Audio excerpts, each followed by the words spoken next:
Hi, I'm Sally, and welcome back to part 3 of this free 4-part masterclass series on shifting you from feeling fat, flat, and frustrated to fitter, fabulous, and free. So, welcome back. Today, let's reset you and get into action mode right now. I hope you enjoyed part 2 of our series where we started to align you with a better mindset. You looked at what contributes to having a healthy mindset.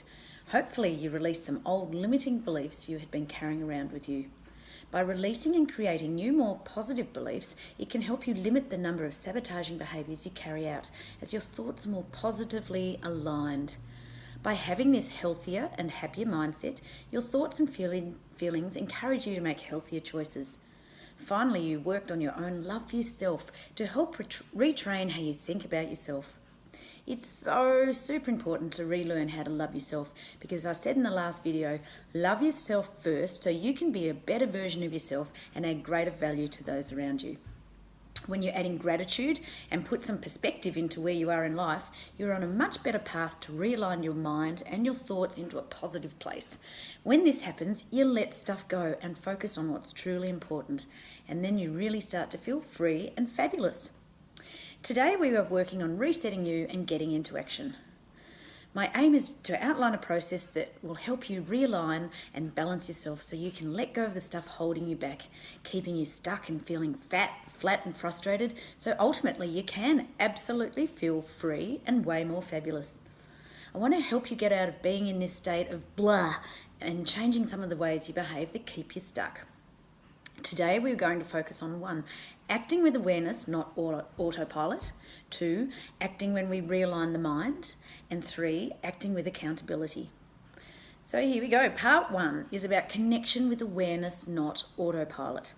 As I discussed in the last video, when you create awareness of your emotions, of your thoughts and feelings, you become one step closer to being able to alter some unhealthy choices, some behaviours that you really want to change. As I said in the very first class, what you think and feel directly affects what you do and how you act. Our mindset controls all of our behaviour. For example, if you're feeling tired, stressed, unhappy, etc., then you are more likely to make unhealthy choices. Example, eating crap food, drinking too much, neglecting your exercise. Often you go into autopilot with your behaviours because you've established patterns over time.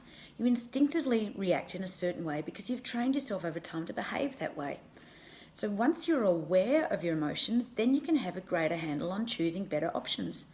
Imagine if you could change the way you react to certain emotions. How awesome would that be? When you acknowledge your emotions, that is how you feel and think in certain situations, then it provides you with awareness of those feelings.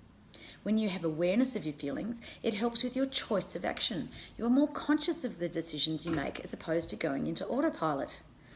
When you're in autopilot, you just do the old learned behaviour instinctively. You automatically react with the behaviour associated with that feeling, and you are not consciously aware of doing it.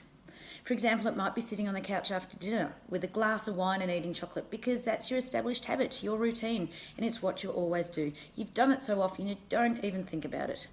When you are consciously aware of your habits and actions as opposed to being in autopilot, then you can choose to react and behave differently. This may sound a bit difficult to get your head around, however, have a think about it. All of your actions are based on choice. Although you don't think about a lot of your actions before you do it, you just go into autopilot.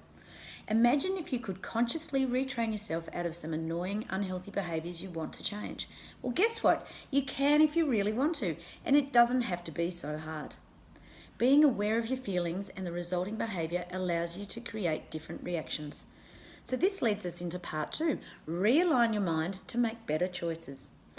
In the last video, when we looked at aligning your mindset around your belief systems, we focused on you and your self-love, gratitude and perspective. Today, we want to realign your mindset in regard to the choices you make in line with your related feelings and emotions. To really get some change happening within you, it's super important to have some really strong motivators. If the motivating factors are strong enough, then you will find change will be heaps easier. For real change to occur, you have to have a really good catalyst. If you want something bad enough, then you will do the work to get it. We've said that a number of times along this process. It really is as simple as that. I'm not saying the work isn't going to be challenging. Often it is at the beginning, but when the motivation is so strong, it drives you to keep at it and achieve your goals. So our next exercise is in 2 parts, and it's really important to do them if you're serious about changing some of your actions. The exercises are called Capture You Now and Then. Capture You Now. Firstly, write down all the things you want to change about you right now. Write down how each of those things make you feel. Really think and feel into the exercise. It's really important to capture the pain of you in the now. And the second part is Capture You Then. The next exercise is to write down how you would realistically love to be.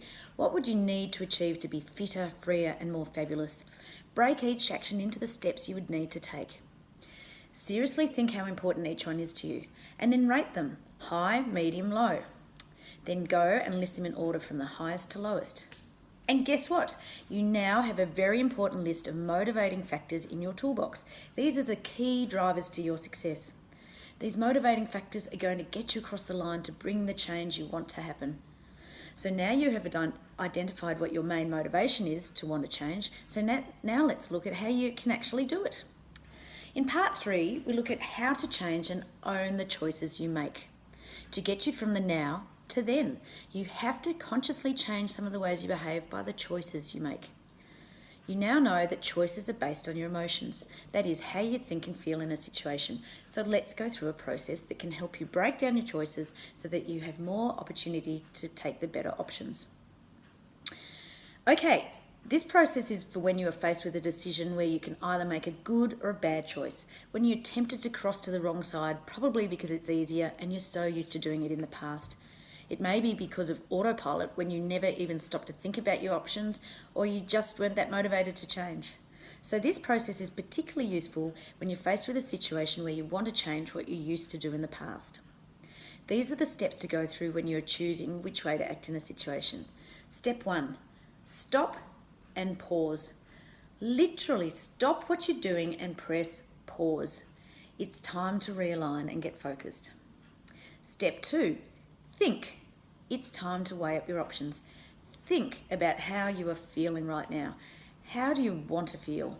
Why are you feeling like this? What is the underlying cause? What are your choices?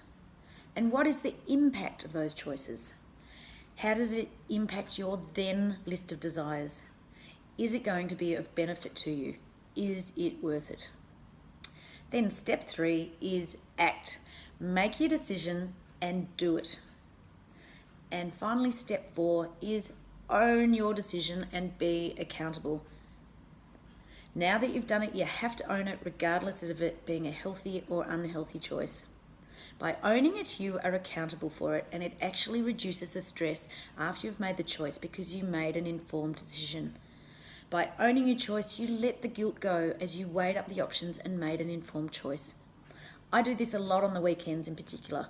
If I'm out to dinner and there aren't a lot of healthy options, I process the path and weigh it up and decide, okay, today is my 20% day and I'm going to eat my sometimes food and not feel guilty about it. Because as you know, balance in all aspects of your life is the key to maintaining a healthy and happy life. Letting go of that lingering guilty feeling is such a relief. By owning your choice and being 100% accountable means there's no need to further beat yourself up. What's done is done. So, whoa, it's a lot to digest, isn't it? But trust me, the process works and really helps you to weigh up your options when you have to make decisions.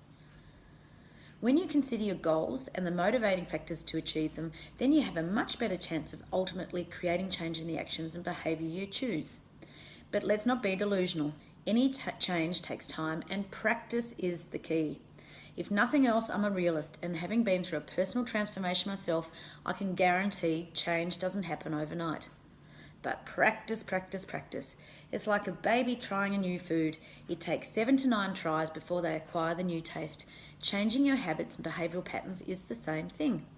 Trust me, it does get easier and easier each time when you fall off the wagon, and the only way forward is to get back up, dust yourself off, and give it another go. That's why I have kept saying if you want real change to happen, you have to be fully committed. You have to do the work and be mindful and focus on your emotions, your choices, and your actions. Then finally, you have to be 100% accountable for those choices. Right. So, in conclusion, today I have shared some really helpful information on how to create some real change for you right now. We discussed ways to change current behaviours by 1. Being aware rather than relying on autopilot. 2. Realigning the mind with your ultimate motivation and key catalysts. 3. Being accountable and owning your choices. And 4. We looked at the process to go through to assist you to create this change. Bringing change into your life is not always an easy journey, but it is worth persevering and staying committed because the results are so rewarding. Practice, practice, practice, and it will happen. When you make healthier choices and get your body into a routine with your exercise, fuel your body with what it needs, and balance your lifestyle, you do start to feel fitter, both inside and out. By focusing on what's really important in your life and letting go of the stuff that drags you down and really doesn't serve you, you can start to feel free and get more control back into your life. And finally, when you get your mindset balanced and connected with you and what you really want, then you do start to feel more fabulous. When you get more control back of your life and become more connected within yourself, your confidence begins to skyrocket and you can't help but feel more awesome and ace. In the final part of this series, I'm running a recorded webinar where we assess everything that has been covered and how you could keep going on the comeback trail from average to awesome. Click on the link in the text to find out more details. So that's it for now. I hope you enjoyed today's video and I look forward to seeing you again in the next one. Bye for now.